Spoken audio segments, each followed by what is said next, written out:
तेरी मेरी कहानियाँ से सभी अपडेट पाने के लिए बेल आइकन दबाएं। आज की कहानी है पत्नी की तरक्की से जलन। रमा, यह सब क्या है? पता नहीं तुम्हारा ध्यान कहाँ रहता है। मैं देख रहा हूँ आजकल कोई भी काम तुम ढंग से नहीं कर रही हो।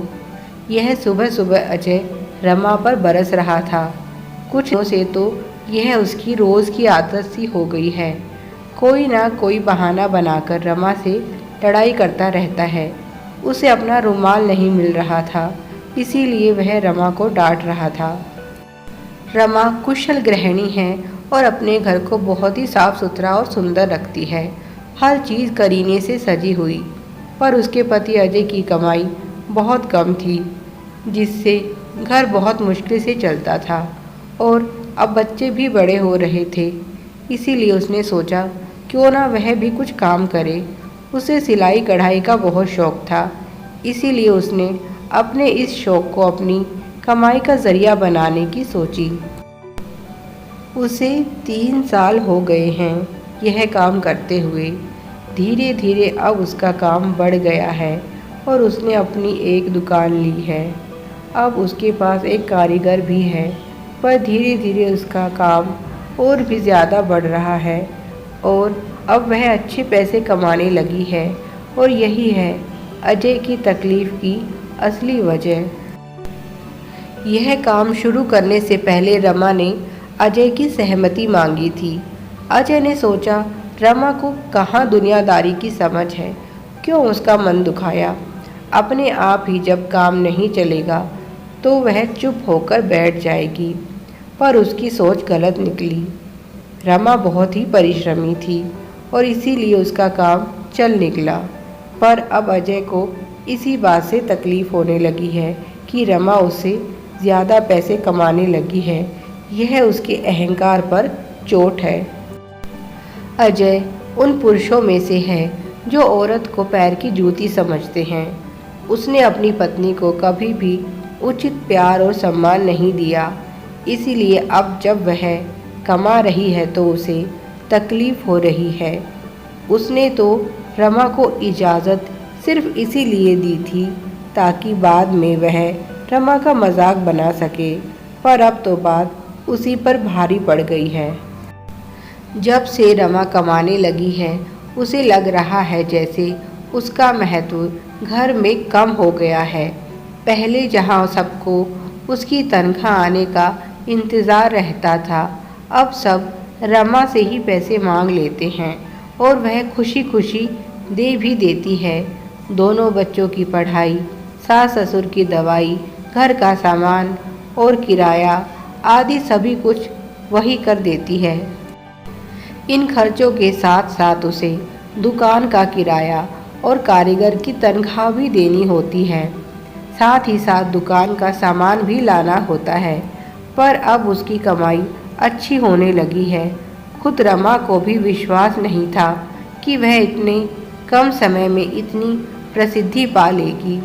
अब तो दूर दूर से लोग उसी के पास कपड़े सिलवाने आते हैं।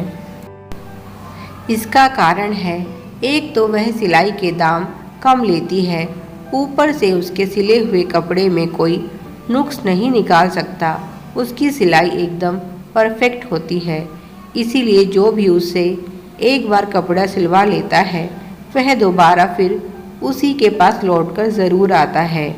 और इन सब से बढ़कर रमा का मधुर और मिलनसार स्वभाव, वह सहज मुस्कान हमेशा उसके चेहरे पर बनी रहती है। अभी पिछले साल ही उसकी ननद कादम्बरी का विवाह हुआ है, जिसमें उसने आधा खर्चा लगाया है, क्योंकि अकेले अजय की कमाई में तो विवाह होना बहुत मुश्किल था। बस तभी से वह सास ससुर की भी प्यारी बहू बन गई है। जहाँ पहले उसके सास ससुर उसके काम करने पर नाराज़ थे, अब वे भी उसके काम में सहयोग करने लगे हैं। सास जहाँ घर संभालने में मदद करने लगी हैं, वहीं ससुर दुकान संभालने में उसकी सहायता करने लगे हैं। रमा ने अब एक स्कूटर भी खरीद ली है, जिसका इस्तेमाल उसके ससुर जी बाज़ार से सामान लाने, ले जाने और कपड़ों की डिलीवरी करने में करते हैं। बीच बीच में वे घर का भी ज़रूरी सामान ले आते हैं और दोपहर का खाना भी वही लेकर आते हैं। इसके साथ ही साथ बच्चों को स्कूल से लाने और ले जाने की जिम्मेदारी भी उन्होंने खुद पर ले ली है। स्कूटर के आने से सच में बहुत सहूलियत हो गई है। अजय को लगता है कि यह स्कूटर लाकर रमा ने फिजूल खर्ची की है, बिना वजह का खर्चा बढ़ा लिया है, क्योंकि एक स्कूटर खरीदने की तमन्ना अजय की न जाने कब से थी, पर कभी उसके पास इतने पैसे जमा ही नहीं हुए कि वह स्कूटर खरीद सके। अब रमा का यह स्कूटर देखकर अजय मन ही मन जलता रहता है कि जो काम वह नहीं कर सका उसे रमा ने कर दिखाया। अजय हर बार उम्मीद करता है कि शायद इस बार रमा उससे उसकी तनख्वाह मांगेगी, क्योंकि घर के खर्चे बहुत ज़्यादा बढ़ गए हैं। पर हर बार रमा उसे यही कहती है कि आप अपनी तनख्वाह मत निकलवाइएगा, उसे जमा होने दीजिए। कहाँ पहले रमा उससे पूछती थी कि तनख्वाह कब मिलेगी, और अब कहती है तनख्वाह मत निकलवाना। उसका मन उससे सवाल पूछता है, अजय तुम्हारी अब इस घर में कोई ज़रूरत है भी या नहीं। उसे इसी बात से नाराज़गी है कि सब रमा से पैसे क्यों मांगते हैं, उससे कोई पैसे क्यों नहीं मांगता। अब अजय से कोई पैसे मांगता ही नहीं, कोई उसकी तनख्वाह के बारे में पूछता ही नहीं। जहाँ पहले पूरा महीना मुश्किल से निकलता था और सभी को तनख्वाह का इंतज़ार रहता था, पर अब किसी को उसकी तनख्वाह का इंतज़ार नहीं रहता। अजय की कमाई रमा की कमाई से आधी भी नहीं है और धीरे धीरे रमा का कार्य और बढ़ रहा है, और यह देखकर अजय को डर है कि कहीं उसकी घर में कोई जगह ही ना रहे। इसीलिए वह जब तब अपनी खींच रमा पर निकालता रहता है। रमा सब जानती है, सब समझती है, पर कुछ नहीं कहती, बस मुस्कुराकर अजय की हर बात सुन लेती है, क्योंकि वह नहीं चाहती कि बात बढ़ जाए। अपने पति को वह अच्छी तरह से जानती है और उसके अहंकार को भी। वह नहीं चाहती कि घर में किसी तरह का कलेश हो, क्योंकि वह यह सब अपने परिवार की सुख समृद्धि के लिए ही तो कर रही है।